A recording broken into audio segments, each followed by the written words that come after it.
AP equals to AQ. Okay, radii. Then PAM equals to QAM. Just now proven, because PAB and PAM are same angles. Then AM equals to AM, common side, right? Therefore, triangle PAM congruent to triangle QAM. PAM congruent to QAM, right? Why? SS, SAS test of congruence. Therefore, PM equals to MQ. Why? CPCT. Also, angle PMA equals to angle QMA, right? Why? CPCT.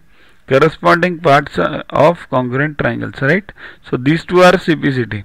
But PMA plus QMA equals to 180. Why? Linear pair. PMA plus QMA 180, linear pair.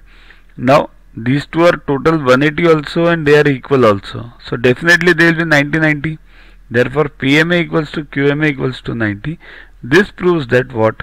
This PQ is perpendicular to AB and PM equals to MQ. That's already proven above. Okay, so both the things are proven.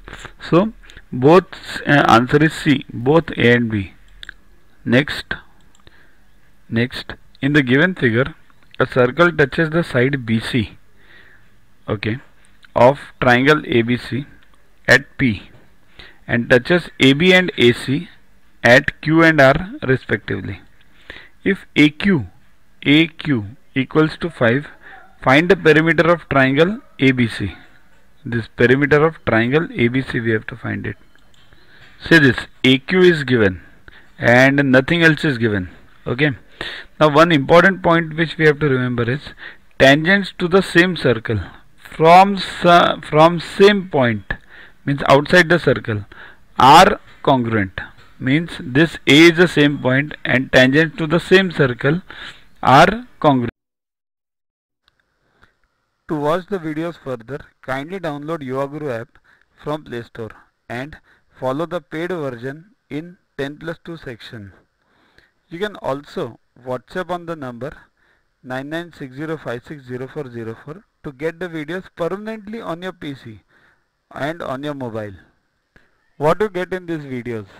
IMO, IO, IGKO, ISCO, NSO, NCO, Homi Bhabha, plus many other exams questions with explanations. So keep studying, keep watching.